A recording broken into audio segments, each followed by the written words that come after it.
10 तरह की कचौड़ी बनाने वाली जुगाड़ू बहू। माँ जी, सारे गोलगप्पे की तैयारी हो गई है, मसाला भी हमने तैयार कर दिया है। माँ जी, आप कब तक अकेले जाकर गोलगप्पे बेचती रहेंगी, कभी हमें भी जाने दीजिए। अरे बहू, तुम पहले से ही घर का इतना सारा काम करती हो, मैं तुम पर ज्यादा बोझ नहीं डालना चाहती। शाम को आते हुए मैं सब्जी भी ले आऊंगी। आप जब तक बैठकर चाय पी लीजिए, हम सारा सामान ठेले पर रख देते हैं। माया और राधा गोलगप्पे का सारा सामान ले जाकर ठेले पर रख देती हैं। वहीं सुषमा हर रोज की तरह अपना गोलगप्पे का ठेला लेकर निकल जाती हैं और सभी बहुएं घर के कामों में लग जाती हैं। आज क्या बनाएं? खाने में कुछ समझ में नहीं आ रहा है। कुछ चटपटा सा खाने का मन कर रहा है, तो रोज रोज वही दाल रोटी सब्जी चावल खाकर मैं तो थक गई हूँ। एक काम करते हैं, घर में मैदा रखा हुआ है, हम आलू प्याज की कचौड़ी बनाते हैं। कितना टाइम हो गया हमें कचौड़ी खाए हुए, पिछली बार दिवाली पर बनाई थी। कचौड़ी से याद आया, मेरा तो दही कचौड़ी खाने का मन हो गया। एक काम करते हैं, आलू प्याज दही और दाल की कचौड़ी बनाते हैं। आज शाम में खाने में हम लोग कचौड़ी ही बनाएंगे। सारी बहू जल्दी से घर का सारा काम खत्म करती हैं और वो कचौड़ी बनाने की तैयारी में लग जाती हैं। कोई प्याज छील रही थी, तो कोई आलू उबाल रहा था, तो कोई कचौड़ी के लिए मैदा गूंथ रहा था। थोड़ी देर में वो सभी बहुएं दाल प्याज आलू और दही की कचौड़ी बनाकर तैयार कर देती हैं कि तभी शाम में गोलगप्पे बेचकर उनकी सास सुषमा भी आ जाती है और अब सब गर्मा गर्म चाय की चुस्कियों के साथ कचौड़ी खा रहे थे। अरे वाह बहू, तुमने तो आज की शाम बना दी। क्या बढ़िया कचौड़ी बनाई है तुम लोगों ने, मजा आ गया खाकर। ये प्याज की कचौड़ी तो मुझे सबसे ज्यादा अच्छी लगी। माँ जी, ये दाल वाली कचौड़ी खाकर देखिए, ये तो उससे भी बढ़िया बनी है। लगता है हमने सच में कुछ ज्यादा ही कचौड़ियाँ बना ली है। इन लोगों के लिए मैंने उठाकर रख दी, फिर भी इतनी सारी कचौड़ियाँ बची है। ऐसे तो ये खराब हो जाएंगे। एक काम करते हैं माँ जी, अभी तो आप दोबारा गोलगप्पे बेचने के लिए जाएंगी ना, तो आप इन कचौड़ियों को अपने साथ ले जाना। क्या पता कोई ग्राहक खरीद ले। वैसे लगता तो नहीं है मुझे कि कोई खरीदेगा, पर फिर भी तुम लोग रख देना। राधा बची हुई सारी कचौड़ियाँ अच्छे से पैक कर ठेले पर रख देती है और जब आज सुषमा हर रोज की तरह गोलगप्पे बेचने के लिए निकलती है तो कुछ ग्राहक उसके ठेले पर आते हैं और उनकी नजर। अरे वाह चाची, आज आप गोलगप्पे के साथ साथ कचौड़ी भी बेच रही हैं। मुझे तो ये आलू वाली कचौड़ी दे दीजिए। बेटा क्यों नहीं, ये लो और खाकर बताओ कैसी बनी है। वो ग्राहक जैसे उस आलू की कचौड़ी को खाती है तो उसे बहुत ज्यादा पसंद आती है। चाची, ये आलू की कचौड़ी तो काफी बढ़िया बनी है। कुछ दिन पहले हमारे घर में आलू की कचौड़ी बनी थी, लेकिन इसके सामने तो वो कुछ भी नहीं है। मुझे एक और कचौड़ी दे दीजिए। देखते ही देखते कई सारे ग्राहक सुषमा के ठेले पर आते हैं और आज गोलगप्पे खाने के बजाय वो सब उन सारी कचौरियों को ही खाते हैं, जिससे सुषमा की काफी अच्छी कमाई होती है और वो घर आकर ये सारी बात अपनी पांचों बहुओं को बताती है। माँ जी, आप सच कह रही हैं। ये इतने सारे पैसे हमारी कचौड़ियों के हैं। मुझे नहीं पता था कि हम लोगों के साथ साथ बाहर वालों को भी हमारी कचौड़ी इतनी पसंद है। तभी तो मैंने एक चीज सोची है, जिस तरह मैं ठेले पर गोलगप्पे बेचती हूँ, ठीक उसी तरह तुम पांचों भी क्यों ना कचौड़ी बनाकर बेचो। आजकल के लोगों को वैसे भी बाहर का चटर पटर खाना काफी पसंद है। तुम देखना, तुम्हारी कचौड़ी खाने के लिए लोग लंबी लाइन लगाकर खड़े होंगे। वैसे माँ जी, आप कह तो ठीक रही हैं, लेकिन इससे पहले हमें अपने पतियों से इस बारे में बात करनी होगी। थोड़ी देर में जैसे उन सबके पति आते हैं तो पांचों बहुएं उन्हें सारी बात बताती हैं और अब वो भी इस बात के लिए मंजूरी दे देते हैं। जतिन अपने किसी दोस्त से किराए पर ठेला ले लेता है। वहीं अगले दिन वो सभी बहुएं प्याज दाल आलू और दही की कचौड़ी बनाकर तैयार कर देती हैं और शाम होते ही अपना कचौड़ी का ठेला लेकर अलग अलग जगह पर घूमती हैं। आइए आइए और चटपटी मसालेदार कचौड़ियाँ खाइए। इन कचौड़ियों के सामने तो मोमोज भी सब चाय कम पानी है। आइए आइए और चटपटी कचौड़ियाँ खाइए, सिर्फ 20 रुपए प्लेट, 20 रुपए प्लेट। मुझे 2 आलू की कचौड़ी और 1 प्याज की कचौड़ी दे देना। मेरे लिए तो 1 दही की कचौड़ी की प्लेट बना दो। धीरे धीरे कर उन सभी पांचों के ठेले पर अब कचौड़ी खाने के लिए लोगों की लंबी लाइन लग जाती है। लगता है आप लोग यहाँ पर अपना कचौड़ी का ठेला लेकर नए नए आए हैं। इससे पहले तो मैंने आपको यहाँ पहले कभी नहीं देखा। वैसे आपकी कचौड़ियाँ हैं तो बड़ी लाजवाब। इन्हें खाकर तो मुझे पूरे मेरे गांव की कचौड़ियाँ याद आ गई। वहाँ पर भी बाजार में बिल्कुल ऐसी ही कचौड़ियाँ मिलती थी। यार, तूने ये दाल की कचौड़ी खाई है? एक बार खाकर तो देख। वैसे मुझे पहले ये कचौड़ी बिल्कुल भी पसंद नहीं थी, लेकिन अब तो ये मेरी मनपसंद बन गई है। मेरे लिए 2 प्लेट पैक भी कर देना। भाई साहब, आप लोगों में से जिसको कचौड़ी पैक करवानी है वो इस तरफ आ जाइए, जिसको खानी है वो इस तरफ आ जाइए। जहाँ दो बहुएं ग्राहकों के ऑर्डर ले रही थीं, तो वहीं दो बहुएं गर्मा गर्म कचौड़ियाँ तल रही थीं। वहीं बची एक कचौड़ियों को लोगों की लड़ाइयाँ चल रही थीं। एक दिन में ही उन पांचों बहू की शादी से ज्यादा कचौड़ी बिक कर खत्म हो जाती हैं। मुझे लगा नहीं था कि एक दिन में ही हमारी इतनी सारी कचौड़ियाँ बिक जाएंगी और हमारी इतनी कमाई होगी। यकीन तो मुझे भी नहीं हो रहा। चलो आज घर में मिठाई लेकर चलते हैं और साथ ही साथ रास्ते में मंदिर में जाकर नारियल भी चढ़ा देंगे। पांचों बहुएं भगवान का शुक्रिया अदा करते हुए मंदिर जाती हैं और वो नारियल चढ़ा देती हैं। वहीं घर आते हुए वो आज सबके लिए गुलाब जामुन लेकर आती हैं, जिसे खाकर सभी काफी खुश होते हैं। और अगले दिन से और फिर से सभी बहुएं सुबह ताजा ताजा ढेर सारी कचौड़ियाँ बनाती हैं और उन्हें लेकर अपने ठेले पर निकल जाती हैं। और इसी तरह हर रोज कचौड़ी बेच कर उन पांचों बहू ने काफी सारे ग्राहक जोड़ लिए थे। आप बहुत देर से सभी कचौड़ियों को देखी जा रही हैं। बताइए आपको कौन सी कचौड़ी चाहिए? आपके पास मटर और हींग की कचौड़ी नहीं है? मुझे तो मटर की और हींग की कचौड़ी ही खानी पसंद है। हमारे पास तो सिर्फ 4 तरह की कचौड़ी है, हींग और मटर की नहीं है। आप ये वाली खाकर देखिए, ये आपको काफी पसंद आएगी। तारा के कहने पर वो ग्राहक दूसरी कचौड़ियाँ टेस्ट कर लेती हैं, लेकिन उसके चेहरे से साफ साफ पता चल रहा था कि उसे मटर और हींग की ही कचौड़ियाँ खानी है, जिसे लेकर अब शाम को सभी बहुएं बात करती हैं। उस कस्टमर ने आलू की कचौड़ी खा तो ली थी, लेकिन उसका उदास चेहरा देख मुझे तो बिल्कुल भी अच्छा नहीं लगा। काश हम हींग और मटर की भी कचौड़ी बेच पाते। सुबह से मेरे पास 2 कस्टमर आए कचौड़ी खाने के लिए। उन्हें ड्राई फ्रूट और मावा की कचौड़ी खानी है, लेकिन हम तो बस 4 तरह की कचौड़ियाँ बेचते हैं। तो क्या हुआ, अब हमारे पास ठीक ठाक पैसे भी हैं। मैं सोच रही हूँ कि अब इन कचौड़ियों के अलावा भी और तरह की कचौड़ियाँ बनाते हैं। कचौड़ी खाना सभी को पसंद है, लेकिन किसी को प्याज की पसंद है तो किसी को पनीर की। अगर हमारे पास हर तरह की कचौड़ी उपलब्ध होगी तो ग्राहक हमसे जुड़ेंगे और खुश होकर ही जाएंगे।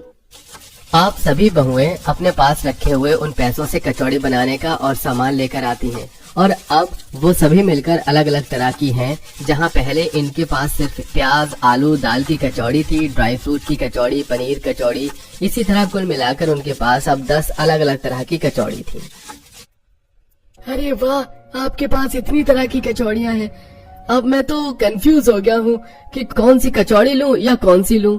यार कोई सी भी ले ले, मजे में यहाँ की सारी कचौड़ियाँ खाई हैं, सबकी सब एक नंबर है। अब तो मैं हफ्ते में 3 से 4 बार कचौड़ी खा लेती हूँ। रोज रोज हॉस्टल का वो बोरिंग खाना खाकर जी खराब हो गया है। जब भी कुछ चटपटा खाने का मन करता है तो मैं तो उनके पास ही आकर कचौड़ी खा लेती हूँ। सस्ती की सस्ती भी है और पेट भी आराम से भर जाता है। ग्राहकों के मुंह से अपने कचौरियों की इतनी तारीफ सुनकर वो सभी बहुएं काफी ज्यादा खुश थीं, और अब वो और खुशी और जोश के साथ बनाती हैं। अब लोग उनके ठेले पर खड़े होते हैं। अरे भाई साहब, थोड़ा जल्दी जल्दी कचौड़ियाँ लाओ ना। आराम से कचौड़ियाँ ला रहे हो, मुझे भी अपनी कचौड़ी लेनी है। अरे भाई साहब, ले तो रहा हूँ, जरा सब्र रख लो, सबको कचौड़ियाँ मिलेंगी। सभी ग्राहकों को अपनी कचौड़ियों के लिए इस तरह लड़ता देख सभी बहुएं जल्दी जल्दी हाथ चलाकर वो सभी को उनके ऑर्डर के हिसाब से कचौड़ी देती हैं। बीतते दिनों के साथ साथ उन सभी बहू की कमाई भी काफी ज्यादा बढ़ चुकी थी, इसलिए अब वो छोटे से ठेले को छोड़ पास में ही किराए की दुकान ले लेती हैं, जिसमें वो तरह तरह की कचौड़ियां बनाकर बेचती हैं। और अब धीरे धीरे उनकी दुकान पर भारी मात्रा में कचौड़ियों के ऑर्डर भी आने लगे थे। लाला जी के यहाँ से 200 कचौड़ियों का ऑर्डर आया और शर्मा जी के यहाँ से 70 कचौड़ियों का ऑर्डर है। मेरे पास भी 80 कचौड़ियों का ऑर्डर आया है। अब इतनी जल्दी इतनी सारी कचौड़ियाँ कैसे बनाएंगे? फिक्र मत करो, ये परेशानी सिर्फ आज की ही है। मैंने कल से 2 हेल्पर को बुला लिया, वो हमारी कचौड़ी बनाने में मदद करेंगे। हमारी छोटी सी मेहनत ने कितना कुछ बदल कर रख दिया ना। अब भगवान की कृपा से हमारे पास एक अच्छा रोजगार है। बस भगवान अपनी कृपा यूं ही बरसाए रखना। अगले दिन उन बहुओं के पास 2 हेल्पर आ जाती हैं, जो उनकी कचौड़ियां बनाने में काफी मदद करती हैं, और इसी तरह उनका काम बढ़ता है और वो सब हंसी खुशी रहती हैं। बहू, मैं जानती हूँ तुम अपना गरीब छोटा सा ससुराल देखकर बड़ी परेशान होगी। तुझे आदत नहीं होगी ना ऐसे छोटे घर की। नहीं माँ जी, ऐसा बिल्कुल भी नहीं है। मैंने ये शादी अपनी मर्जी से की है, क्योंकि मैं दिवाकर से प्यार करती थी और मैं खुश हूँ अपने गरीब ससुराल में भी। पूजा काफी देर से दरवाजे पर खड़ी है। हमें पहले पूजा का गृह प्रवेश करवाना चाहिए, बाकी की बातें तो होती रहेंगी। आरती, गृह प्रवेश का सामान ले आओ। शादी के घर में भी मेरे गरीब ससुराल वालों ने कितने साधारण कपड़े पहने हैं। जहाँ पूजा अपने गरीब ससुराल वालों के कपड़े देखकर हैरान थी, तो वहीं दरवाजे पर खड़े सभी लोग बड़े ही प्यार से पूजा का गृह प्रवेश करवाते हैं और अगले दिन पूजा अपनी पहली रसोई करती है। बहू, आज तुम्हारी पहली रसोई थी इसलिए काम करवाया, वरना हमारा घर इतना बड़ा नहीं है कि दो दो बहू मिलकर काम करें। और तुम तो काफी पढ़ी लिखी हो, अगर तुम चाहो तो अपनी आगे की पढ़ाई जारी कर सकती हो या कोई नौकरी भी कर सकती हो। हाँ पूजा, माँ जी बिल्कुल सही कह रही हैं। घर की चिंता तुम मत करो, मैं सब संभाल लूंगी। अपनी सास और जेठानी की बातें सुनकर पूजा को बहुत अच्छा लगता है। कुछ देर बाद सभी अपने अपने काम पर चले जाते हैं और दोपहर में गोलू घर आता है और पायल से कहता है, माँ आज मेरे दोस्त का जन्मदिन है, हम सारे दोस्त उसके घर जा रहे हैं, सब नया कपड़े पहनकर आएंगे, तुम भी मुझे नए कपड़े पहना दो। हाँ बेटा, अभी निकाल देती हूँ तुम्हारे नए कपड़े। इतना बोलकर पायल वही कपड़ा जो उसने अपने बेटे को शादी पर पहनाया था उसे पहना देती है। वही कपड़ा देखकर पूजा अपनी जेठानी से कहती है, दीदी ये तो वही कपड़े हैं जो गोलू ने कल भी पहने हुए थे जब मेरा गृह प्रवेश हो रहा था। आप गोलू को कोई दूसरे कपड़े क्यों नहीं पहना देती? भाभी, गोलू सहित वो सारे कपड़े जो हमने पहने थे अभी तक हमने 2 या 3 बार ही पहने होंगे, और अभी उन कपड़ों को हम 3 से 4 बार और पार्टियों में पहन सकते हैं। सही कह रही है आरती, जाओ बेटा तुम पार्टी में जाओ। अपने गरीब ससुराल वालों को पुराने कपड़ों को भी नया कपड़ा बोलता सुन पूजा बड़ी हैरान होती है और इसी तरह कुछ दिन बीत जाते हैं। और एक दिन पूजा की दोस्त शोभा उसे अपनी शादी की सालगिरह पर बुलाती है और पूरा परिवार फिर से वही पुराने कपड़े पहन लेता है, जिसे देख पूजा अपने गरीब ससुराल वालों से कहती है, आप सबने फिर से वही पुराने कपड़े पहन लिए? ये कपड़े तो आपने पहले भी 2 बार पहन रखे हैं। तो क्या हुआ पूजा, एक कपड़े को 2 से 3 बार पहन लेने से वो कपड़ा पुराना नहीं हो जाता। इसे तो हम अभी 2 पार्टी में और पहन कर जा सकते हैं। और बहू, हमारे पास इन कपड़ों के अलावा अभी कोई दूसरा नया कपड़ा रखा भी नहीं है, और इतने भी पुराने नहीं है ये कपड़े जितने तुझे लग रहे हैं। मम्मा, दादी, चाचू, आप सब बस बातें करते रहोगे या पार्टी के लिए भी चलोगे? पहली बार मैं किसी अमीरों की पार्टी में जाने वाला हूँ और मैं तो तैयार भी हो चुका हूँ। जल्दी से चलते हैं ना, वरना खाना खत्म हो जाएगा। एक बार फिर पूरा परिवार वही पुराने कपड़े पहनकर पार्टी में जाता है, जहाँ पूजा की दोस्त शोभा उसके गरीब परिवार के पुराने कपड़े देख सभी मेहमानों के सामने पूजा के गरीब ससुराल का मजाक बना देती है। शोभा, थोड़ा सोच समझ कर बोलो, तुम मेरे गरीब ससुराल वालों का मजाक बना रही हो। अरे जो खुद अपना मजाक बनाने के लिए इतनी बड़ी पार्टी में पुराने कपड़े खुद पहनकर आ गए हैं, मतलब मैं उनका मजाक क्यों बनाऊंगी? एक बार अपने गरीब ससुराल वालों को देखो। भाभी, मुझे लगता है हमें यहाँ से चलना चाहिए। हमें माफ कर दो, हम आपके अमीर दोस्त की पार्टी के लायक ही नहीं थे, हमें यहाँ नहीं आना चाहिए था। अपने गरीब ससुराल वालों की बेइज्जती पूजा बर्दाश्त नहीं कर पाती और वो अपने पूरे ससुराल वालों के साथ घर आ जाती है और नौकरी करने का फैसला करती है। क्योंकि उसने पहले भी नौकरी के लिए अप्लाई किया हुआ था, इसलिए जैसे ही उसे नौकरी का ऑफर मिलता है वो ऑफर को ना ठुकरा कर काम करने लगती है। समय यूं ही गुजरता है और देखते ही देखते कुछ महीने बीत जाते हैं और ऐसे ही एक दिन। अरे पूजा बेटी, शादी करके अपने माता पिता को भूल गई क्या? मानते हैं कि तेरी शादी से हम खुश नहीं हैं, पर इसका मतलब ये तो नहीं कि हम अपनी बेटी से रिश्ता तोड़ देंगे। पापा, मैं बिल्कुल ठीक हूँ और मुझे अच्छा लगा आपने मुझे फोन किया। पूजा बेटा, तूने हमारी एक न सुनी और उस गरीब से शादी कर ली, पर मैं तो तेरा बाप हूँ, अपनी बेटी को भूल थोड़े न सकता हूँ। तू भूल गई तो क्या, पर मुझे अपनी बेटी आज भी याद है।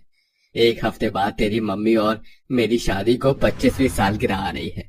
ग्रैंड पार्टी करूंगा मैं, तो तू अपने पूरे परिवार के साथ पार्टी में जरूर आना। अपने पिता से बात करके पूजा को बहुत अच्छा लगता है और वो इस बारे में सभी घर वालों को बताती है। ये खबर सुनकर पूरा परिवार बहुत खुश होता है और देखते ही देखते 3 दिन बीत जाते हैं और पूरा परिवार पार्टी में जाने के लिए अपने वही पुराने कपड़े धो के रख देते हैं। और शाम को पूजा जब ऑफिस से घर आती है तो वही तार पर पुराने कपड़ों को देख अपने घर वालों से कहती है, ये क्या, आप सबने वही पुराने कपड़े फिर से क्यों निकाल लिए? बहू, ऐसा मत बोल, वो कपड़े पुराने नहीं है, उसे हमने सिर्फ 4 बार ही पहना है, 1-2 बार और पहन सकते हैं। माँ जी, एक ही बात सुन सुनकर मैं थक चुकी हूँ। वो कपड़े पुराने हो चुके हैं, अब आपको पार्टी में जाने के लिए दूसरे कपड़े लेने होंगे। पर भाभी, हम दूसरे कपड़े कहाँ से लाएंगे, हमारे पास इतने पैसे भी नहीं है अभी। मैं दिलाऊंगी आप सबको कपड़े, मैं पिछले 4 महीने से कमा रही हूँ और आप लोगों ने मुझसे 1 रुपया नहीं लिया। मैंने इतने पैसे जमा कर लिए कि मैं अपने ससुराल वालों को पार्टी में पहनने के लिए नए कपड़े दिला सकूं। सच में चाची, पार्टी में मैं नए कपड़े पहन कर जाऊंगा, मैं तो बहुत खुश हूँ। हाँ गोलू, अब आप सब तैयार हो जाइए, हम आज ही शोरूम जाएंगे और आप सब अपनी पसंद के कपड़े लेंगे। इतना बोलकर पूजा अपने गरीब ससुराल वालों को अपने साथ एक बड़े से शोरूम में ले आती है, जहाँ वो सबसे पहले गोलू को और अपनी नंद को उनकी पसंद के कपड़े दिलाती है। भाभी, मुझे इन कपड़ों से अच्छी डमी पर लगी वो गाउन अच्छी लग रही है, क्या आप मुझे वो गाउन दिला सकती हो? हाँ हाँ, क्यों नहीं, जो पसंद है शोरूम में तुम अपनी पसंद का वो ले लो। और बोलो गोलू, तुम्हें क्या पसंद आया बताओ। चाची, मुझे ये वाला टी शर्ट और पैंट लेना है। ठीक है, ले लो। माँ जी, जेठानी जी, आप दोनों भी लीजिए ना अपने लिए। मैंने तो दिवाकर जी के लिए ये पसंद कर लिया है, कोट पैंट। कहीं और चलते हैं, यहाँ सब बहुत महंगा है। पूजा अपनी जेठानी और सास को काफी फोर्स करती है, पर फिर भी पायल और शांति अपने लिए कपड़े नहीं लेती, जिसके बाद पूजा अपने परिवार वालों को दूसरी दुकान में ले जाती है और वहाँ खुद अपनी जेठानी और सास के लिए एक साड़ी पसंद करती है। माँ जी, दीदी, आप दोनों के ऊपर ये ड्रेस बहुत अच्छी लगेगी, आप ये वाली साड़ी ले लो। पूजा, ये तो बहुत महंगी है और मैं भी सस्ती सी साड़ी ले लेती हूँ ना अपने लिए, मुझे बुढ़िया के कपड़े कौन देखेगा। महंगी है तो क्या आपकी अमीर बहू दिला रही है, बेफिक्र होके ले लो। 2 दिन बाद पार्टी में भी जाना है और सबको दिखा देना वहाँ पर कि हम भी किसी से कम नहीं है। इस तरह पूजा अपनी बचाई हुई सैलरी अपने घर वालों को कपड़े दिलाने में खर्च कर देती है। 2 दिन बाद पूरा परिवार पूजा के मायके जाता है और पार्टी को एंजॉय करता है, जहाँ सभी लोग उनके कपड़ों की खूब तारीफ करते हैं। अरे पूजा, मैंने तो सुना था तेरे ससुराल वाले बहुत गरीब है, पर उनके कपड़े देखकर तो लगता नहीं है कि वो गरीब हैं। आंटी जी, इंसान की अमीरी गरीबी कपड़ों से जज नहीं की जाती है। वैसे यहाँ पर और भी कुछ लोग हैं जो मेरे ससुराल वालों को देखकर जल गए होंगे। क्यों? सही कहा ना मैंने शोभा? देख रही हो, मेरे ससुराल वालों ने तुम्हारे घर वालों से अच्छे कपड़े पहने हैं आज। पूजा की बात सुनकर शोभा जल जाती है और वहाँ से मुंह बनाकर चली जाती है। इस तरह पूरा परिवार पार्टी एंजॉय कर रात को अपने घर आ जाते हैं और घर जाकर सब पूजा को थैंक यू कहते हैं। शुक्रिया पायल, मैंने आज से पहले कभी इतना अच्छा कोट पैंट नहीं पहना।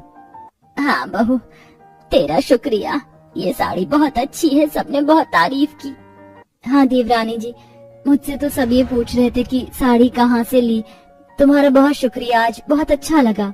भाभी, आपने ये ड्रेस दिला के मेरा सपना पूरा कर दिया। थैंक यू भाभी। थैंक यू चाची। अरे बस बस बस, मुझे रोना आ जाएगा, ये तो मेरा फर्ज था। आपने मेरा मान रखा, उसके लिए भी बहुत बहुत शुक्रिया आप सबका। इस तरह सब इमोशनल होकर एक साथ एक दूसरे को गले लगा लेते हैं।